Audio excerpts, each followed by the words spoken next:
Hello, everyone, and welcome to this week's episode of GCC's Georgia Chiro Connection. I'm your host, Dr. Kathy, and I'm really excited this week because we have a great doctor that I've known and seen and watched for years. She practices down in Florida for the last 18 years, Dr. Jennifer Hastings. Welcome. Thank you. It's a pleasure being here with you guys. Absolutely. We're happy to have you. And listen, 18 years in practice, that's a long time. There's a lot of lessons learned. There's a lot of experience. There's a lot of ups and downs, a lot of challenges, a lot of, the mistakes that we call learning opportunities. And in those years, we have to work really hard to stay focused because life can get in the way. And that's one of the things you and I are going to talk about today is how do you keep your focus all these years? Absolutely. So I think that one of the biggest things that has helped me, and although 18 years may seem like a lot, sometimes it seems like it was just yesterday when we were in school, Right. But one of the greatest things that I have experienced throughout the 18 years is just a profound level of gratitude for what we get to do. I mean, it's so simple yet so powerful. A chiropractic adjustment, right? A very specific minute move to release the imprisoned nerve impulse, right? And release life within each and every individual that we actually get to serve. And it's so exciting, right? And then one of the things that keeps me focused and keeps me going is reminding myself or being surrounded by principal chiropractors at DE, right? You guys get to have the GCC down there. We have the Florida Chiropractic Society over here in Florida, right? And being surrounded by principal chiropractors where we get to remind each other day in and day out that the mission, it's about serving. It's not about how many numbers are we seeing to pay the bills. It's not about worrying how are we going to pay the rent or do we have enough for salary. Like all that stuff will be provided for if you stay focused in something that one of our mentors always said, and it is to give, to do, to love, and to serve. And when you specifically combine love and service, and when you have that be the focus, everything else actually falls into place. So I particularly mention this for anybody out there that is kind of in that comfort zone that you've been in practice for a couple of years, that you're kind of stuck and you're having those worries about bills, because we've all been there. And I'll tell you a little story in a few minutes about how I started practice. But there's one time that I was actually at a gathering with Dr. Dick Santo, and I was sharing with him some major personal things that I was facing through as a single mom. And he looked at me and he said, "That's not a problem that more new patients cannot solve." And I walked away and I'm like, did he really listen to me? But throughout the years in practice, he was right. And he's always been right. There is no problem than serving more people. Okay. When we think about new patients, I don't want you to think about the numbers. I want you to think about more lives transformed. There is no problem in life that serving more people cannot solve. Even if we're going through a health challenge, we actually heal more when we're helping others heal more, right? Within that does come the balance of rest. So sometimes I know that I've gotten so excited, with regards to serving that I kind of forget to rest enough, right? So we do want to bring that balance in. But, talking about the numbers and talking about what is the mission, when I started my practice, Kathy, I was a single mom. I was head of the household. I had just finished school. I had a 4 or 5-year-old daughter, right? I became head of the household and I had an ailing parent, right? My mom had just been diagnosed with cancer and I found myself, and here I am. God showed me I was an associate in a great practice and I became an independent contractor when I realized I couldn't meet the work hours because I had to go to the hospital and be with my mom. And I found myself then, once my mom passed, God showed me that it was time to open my own practice. And I opened my own practice with only $2,000 in the bank. And that was to pay for my mortgage, pay for my car, right? For the gas, pay for food, and start a practice. And the mission was not, how am I going to pay the bills for the practice? The mission is, let me get out there, do as many screenings, as many health fairs, tell people about chiropractic. And I always was able to not just complete for the bills, but be able to provide for my daughter and I. So what is the mission? Is it meeting the numbers to pay the bills, or is it getting back to the source of transforming lives, right? And that's what keeps me focused day in and day out. That is such an important message because I talk to so many students and all of us. We talk to our colleagues, we talk to our friends in practices, and we talk to young docs that are coming out and wanting to start their own practice, and their focus is the finances all too often. And it's kind of like the students who are focused on making the numbers for clinic. Yeah. can never make the numbers, and then they're trying to borrow patients from somebody else. It's kind of like, if you're going to do that now, what are you going to do later when the bills are due, the baby hasn't been fed, and the mortgage needs to be paid, and the staff needs to be paid. Getting that focus is so important, but for so many people, it's so hard because life is in the way, because the bills are coming, because the stress is coming, because somebody left a pile of bills on your plate that's not your problem, but it's now your responsibility, right? And that happens to a lot of people. So how did you get to that point that you said, even though this is the challenge, I'm still going to stay focused over here? Right. I think it's where we focus our thoughts. One of the great things that I heard, and I'm going to be referencing back to DE all the time because DE was such a profound impact and foundation in my life. I was Walter Sanchez's patient. When I was at his wedding, his best friend told me to go to this thing called DE. And this is where I actually realized that this was my calling for life. And in one of the many DEs that I've been through throughout my life, somebody said, the moment you walk through the door, you got to leave all the stuff outside the door, right? The moment that we walk in through the doors of the practice to serve, we got to leave it all outside. So I have this rule. I'm not on my phone when I'm in the office, right? If anybody needs me and it's an emergency, call the office. But when I am here, I am 100% present. And being 100% present means that every single soul, every single individual that's in front of me, that's what matters at that moment, right? It's not thinking about, I just built out this office, and it was like a nightmare dealing with the contractor, right?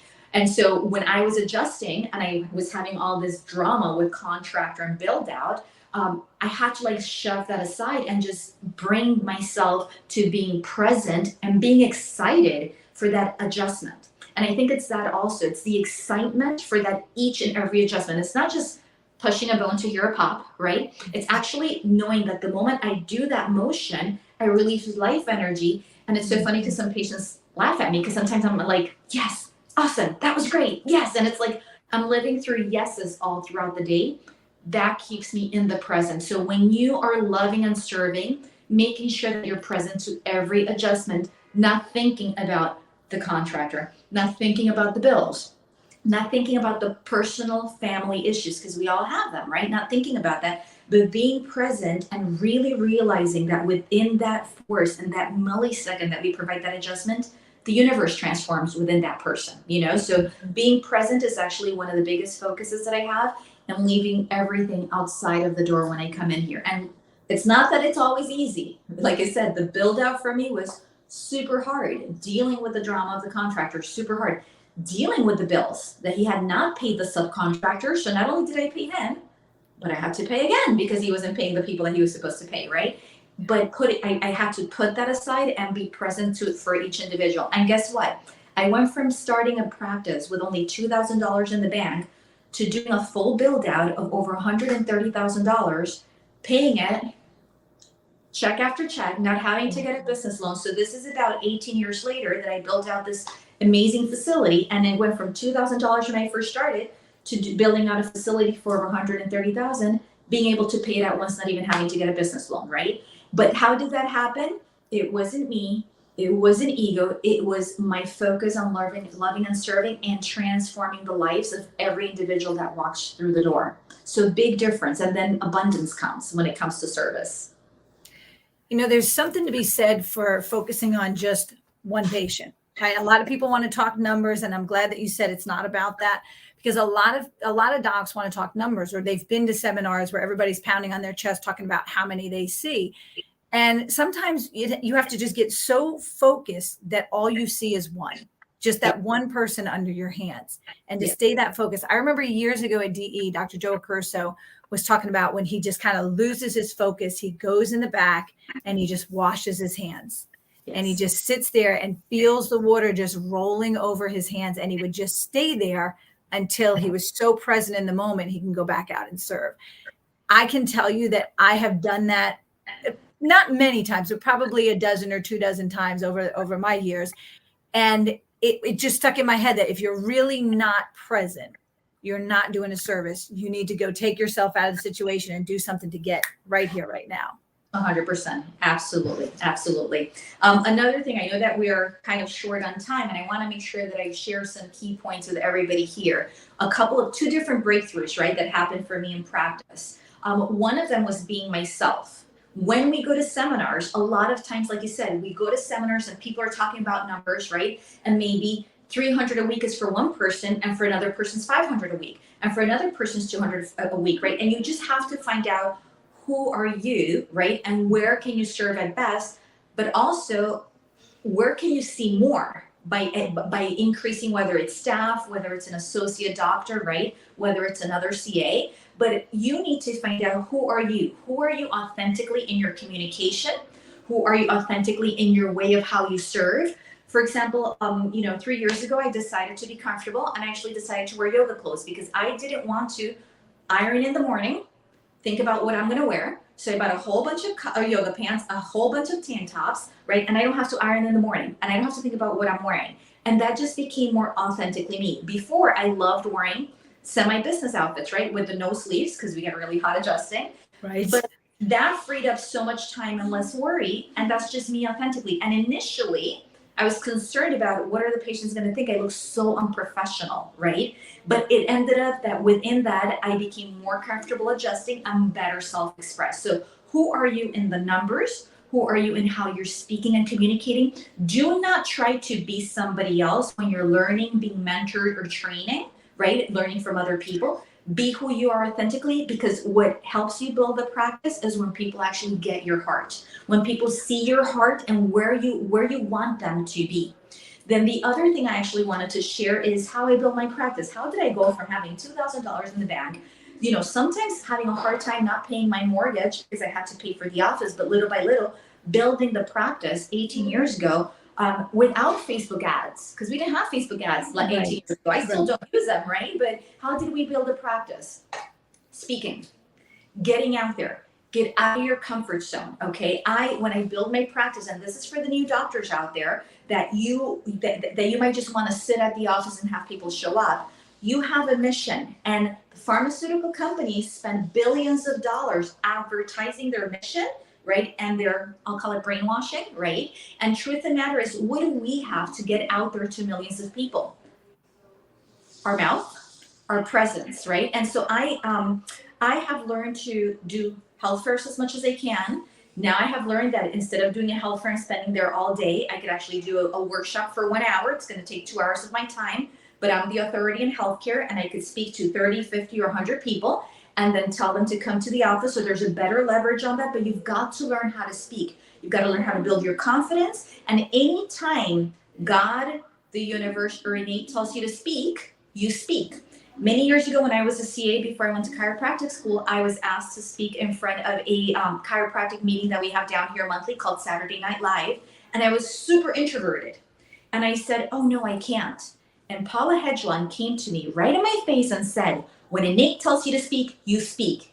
And I felt so scolded, but I was like, yes, ma'am, right? And I went out there and spoke. And what happened is every moment from there on, I got asked to speak. And I'll tell you this, sometimes when I get invited to speak at different events or conferences or podcasts, I get asked, how did you end up doing TV? I'm not sure if you know this, Kathy, but I actually do TV. I've been doing TV for about 17 years. I do, I'm in the biggest morning, so I'm in the Spanish version of Good Morning America, right? And I do health for that. And how that happened was a girlfriend once told me, hey, I'm going to create a conference someday with businesswomen. I want you to speak. And what did I say? Okay. When the conference came along, I didn't know how big she had planned it, but I was along with the mayor.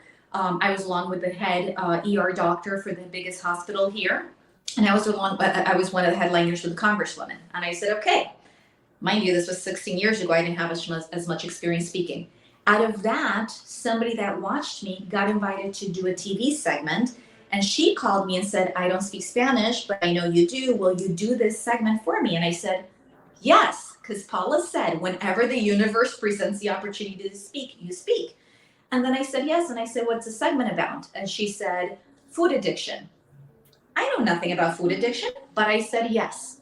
And then she had gotten invited because she wrote a book. So I said, send me the book, I'll read it. And she said, no, it's in 2 days. So guess what I said? I said, yes. And when I did the TV segment and I spoke, right, I did a debriefing phone call with the author of the book and I spoke. Somehow I rocked it, and the head producer for the morning show said, "You did great. We want you to come and speak again. Would that be okay?" And I said, "Yes." Right. And it's been about 16 to 17 years that I've been in that morning show. And it didn't happen because I hired somebody, I hired a publicist or anything like that. It happened because every time I've gotten invited to speak, I say yes. It doesn't matter if it's to speak about how to bake a cake and I don't know how to bake a cake, I'll talk about it. Right. So get out there, teach, speak the principle, get out of your comfort zone, call companies, tell them that you want to come in and do a lunch and learn and teach people about ergonomics. And guess what happens when the ergonomics are wrong? People get subluxated. And guess what? At the end of the workshop, you invite them to get into the office and you transform lives. So please, everybody out there that's listening, get out there and speak, okay? Absolutely. Speak, even if your voice shakes, right? Yes, absolutely. Yes, that's such a great lesson. And so many people would benefit more from the care that we have to give if more doctors would get out there and share the message. And it's on us. I've always said that, we have the discoverer, the developer, and the defender, but we are the distributors. We have social media. We have the ability to get our message out to the masses.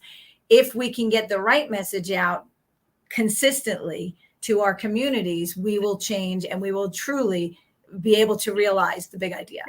100%. Yes. And it's up to us. If it's to be, it's up to me, right? Love it. Love it. Fantastic. I want to thank you so much for coming on and sharing all that information with us today. It was great.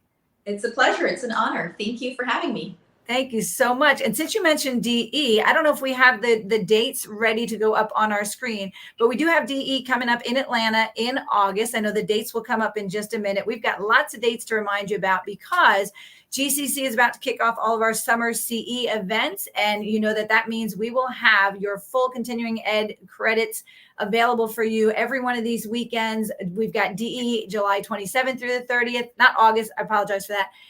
That's the one in Atlanta. And then July 15th through the 16th, we're going to be in Marietta for our summer CE. That's our GCC summer CE. We've got great speakers lined up. I know if you were listening last week, Ty Towers, he's going to be one of our speakers for that. We head down to Augusta, South Georgia. And then in October, we're back for our annual Chiro Cup. So make sure you get registered for that. And as we mentioned last week, if you are a sponsor or want to sponsor the Chiro Cup, we would love to have you. You can check it out at chirocup.com or just go to our website, georgiachiropractic.org, to find out more information about that. But as you see all those dates coming along the bottom of the screen, we got lots of opportunities for you to not only get your continuing ed, but to connect with other like-minded docs and to connect with the businesses that support principled chiropractic. So there's your information about our Chiro Cup coming up on October 19th. It's going to be at Bridge Mill again. Great location. We had a great time last year, completely sold out the course. And of course, we will again this year. But if you register before the end of this week, you can save $100 per team. Just use that code right there, that Scan Me QR code, and you can do that. So fantastic. Jennifer, thank you so much for coming on. Thank you. And to everybody watching, thank you so much. Have a safe 4th of July. We look forward to seeing you next week right back here for GCC's Georgia Chiro Connection. Bye-bye, everybody.